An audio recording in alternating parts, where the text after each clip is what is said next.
नमस्कार दोस्तों, मेरा नाम है सोनू और आप देख रहे हैं हमारा हिंदी यूट्यूब चैनल हिट्सन। तो आज का हमारा जो वीडियो है इसमें हम कोपा ट्रेड के छात्रों के लिए जावास्क्रिप्ट के कुछ इंपॉर्टेंट क्वेश्चन यहाँ पर आपके लिए लेकर के आए हैं। ये प्रश्न मैंने प्रीवियस ईयर के क्वेश्चन पेपर और भारत स्किल्स का जो क्वेश्चन बैंक है वहां से मैंने इन प्रश्नों को कलेक्ट किया है। सभी प्रश्नों को हिंदी में कन्वर्ट कर दिया गया है। 10 प्रश्न हम इस वीडियो में डिस्कस करेंगे। इसके अलावा आप पीडीएफ को भी डाउनलोड कर सकते हो। पीडीएफ का लिंक आपको वीडियो के डिस्क्रिप्शन में मिल जाएगा। तो चलिए शुरू करते हैं वीडियो को बिना ज्यादा समय लिए।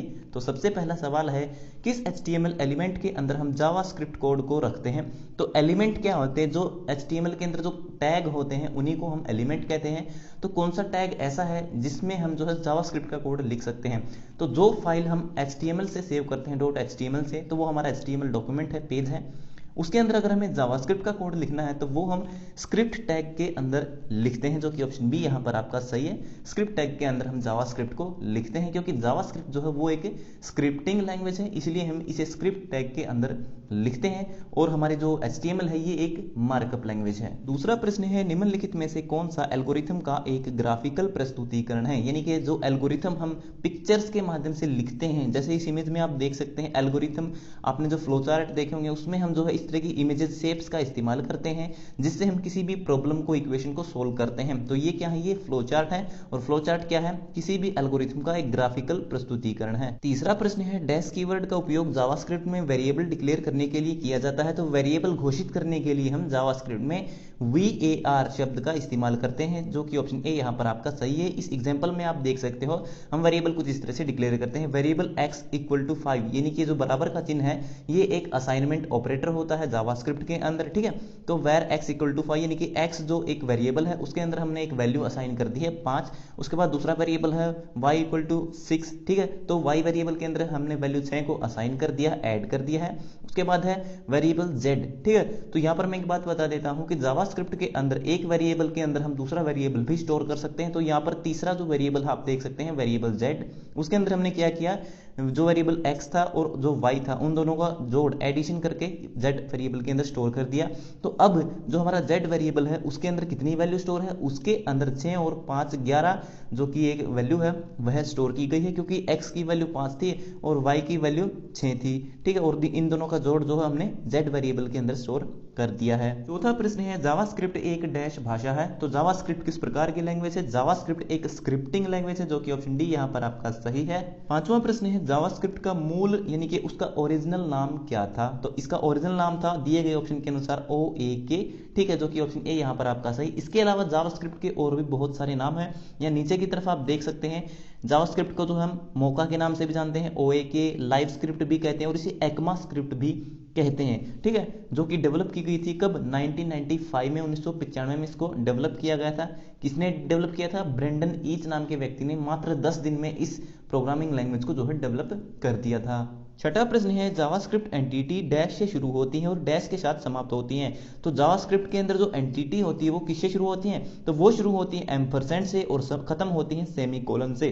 तो ऑप्शन जो डी है यहाँ पर आपका सही है। इस इमेज में आप देख सकते हैं यहाँ पर जावास्क्रिप्ट की कुछ एंटिटीज आपको दिखाई दे रही होंगी। ये जो है इनका इस्तेमाल कब करते हैं? आपने देखा होगा कई बार जब हम जावास्क्रिप्ट के अंदर कोड लिखते हैं, तो जैसे कि यहाँ पर आप एग्जाम्पल में देख सकते हैं ये क्या, ये एक लेस देन है, ठीक है, ठीक है। तो ये जो एंगल ब्रैकेट होते हैं इनको अगर हम लिखते हैं जावास्क्रिप्ट के अंदर या फिर HTML के अंदर, तो होता क्या है कि इनको एज इट इज आउटपुट लेना ब्राउजर में जो है इनको दिखाया नहीं जा सकता, क्योंकि ये क्या है, ये हमारी HTML लैंग्वेज का पार्ट है। तो ये क्या, एक तरह के टैग को बंद करने या ओपन करने का काम करते हैं। तो ये जो है हमारे वहां पर आउटपुट नहीं हो पाते हैं। तो आउटपुट लेने के लिए, ठीक है, हम एंटिटी का इस्तेमाल करते हैं। जैसे यहाँ पर आप एग्जाम्पल में देख सकते हैं, ये आप देख सकते हैं एंड का सिंबल होता है, ठीक है। ये एंड का जो सिंबल होता है इसे एम्परसेंड भी कहते हैं। तो एंड LT का मतलब होता है लोअर देन, उसके बाद सेमीकोलन। तो ये एम्परसेंड से शुरू हुआ और सेमीकोलन पर खत्म हुआ। तो इससे होगा क्या कि आउटपुट में हम जो है ये सिंबल ले पाएंगे लेस देन का।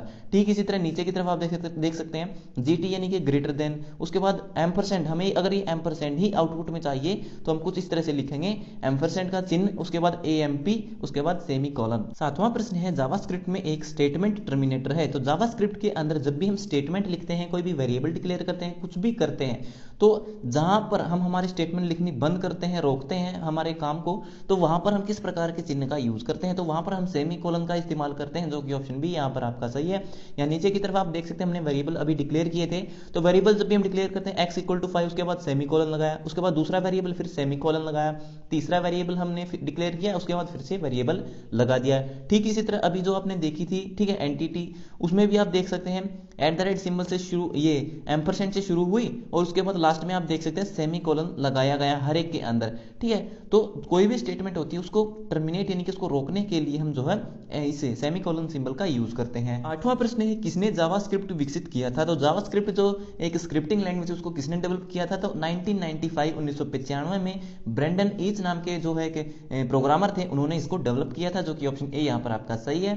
नौवां प्रश्न है जावास्क्रिप्ट कोड चलाने के लिए कौन जिम्मेदार होता है, तो जावास्क्रिप्ट का जो कोड आप लिखते हो टेक्स्ट एडिटर के अंदर, वो एग्जीक्यूट कहां पर होता है, कहां पर वो रन होता है, उसका आउटपुट हमें कहां पर देखने को मिलता है, तो आउटपुट जो होता है वो हमें ब्राउजर में देखने को मिलता है। ठीक है, आपके कंप्यूटर के अंदर चाहे आप क्रोम ब्राउजर यूज करें, आप चाहे मोजिला का फायरफॉक्स यूज करें या फिर इंटरनेट एक्सप्लोरर यूज करें, तो जावास्क्रिप्ट का जो भी आप डॉक्यूमेंट लिखते हो, पेज लिखते हो, वो उसका आउटपुट हमें ब्राउजर में देखने को मिलता है, जो कि ऑप्शन ए यहां पर आपका सही है।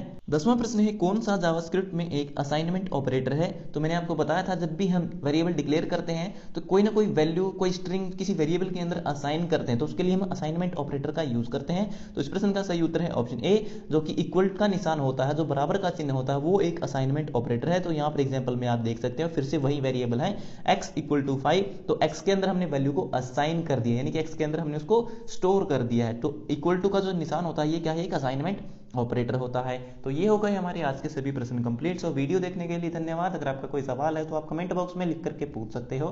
तो मिलते हैं हमारी अगली वीडियो में, तब तक के लिए नमस्कार।